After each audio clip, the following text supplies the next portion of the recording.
નમસ્કાર, હું મિથુન. આપ જોઈ રહ્યા છો સ્પીડ ન્યૂઝ અને સૌપ્રથમ વાત કરીએ એક મહત્વના સમાચારની. તો ભાવનગર જિલ્લા પંચાયત સામે આવેલી જાહેરાત એજન્સીની ઓફિસમાં દરોડો પાડી એસીબીએ કૃષિ ગ્રામીણ વિકાસ એજન્સીના મેનેજરની 10,000ની લાંચ લેતા તેને ઝડપી પાડ્યો છે. કૃષિ ગ્રામીણ વિકાસ એજન્સીના મેનેજરે જાહેરાત એજન્સી પાસે બિલમાં કમિશનની માંગણી કરી હતી. આ અંગેની ફરિયાદ એસીબીને થતા લાંચિયા અધિકારીને રંગે હાથ ઝડપી પાડ્યો છે. તો ભાવનગરમાં લાંચિયો અધિકારી પકડાયો છે. કૃષિ ગ્રામીણ વિકાસ એજન્સીના મેનેજરની ધરપકડ થઈ છે. આ વિશે વધુ માહિતી મેળવી અમારા સંવાદદાતા નીતિન ગોહિલ પાસેથી. નીતિન, જણાવશો વધુ વિગત છે આ વિશે?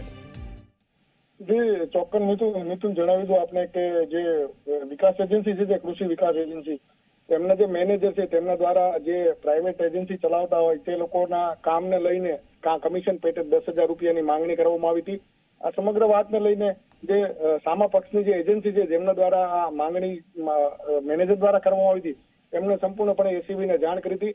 અને આજ બપોરના સમયમાં એટલે કે હમણાં થોડાક સમય પહેલા તે એસીબીની સફળ ટ્રેપમાં આ જે લાંચિયો અધિકારી છે તે ઝડપાણો છે. 10,000 રૂપિયાના લાંચ લેતા રંગે હાથે એસીબીએ ઝડપ્યો છે અને હાલ વધુ કાર્યવાહી હાથ ધરીને અત્યારે તેમની પર જે કઈ સરકારી ધારાધોરણ મુજબની જે કાર્યવાહી હાથ ધરવાની છે તેની પ્રોસેસ શરૂ કરવામાં આવી છે.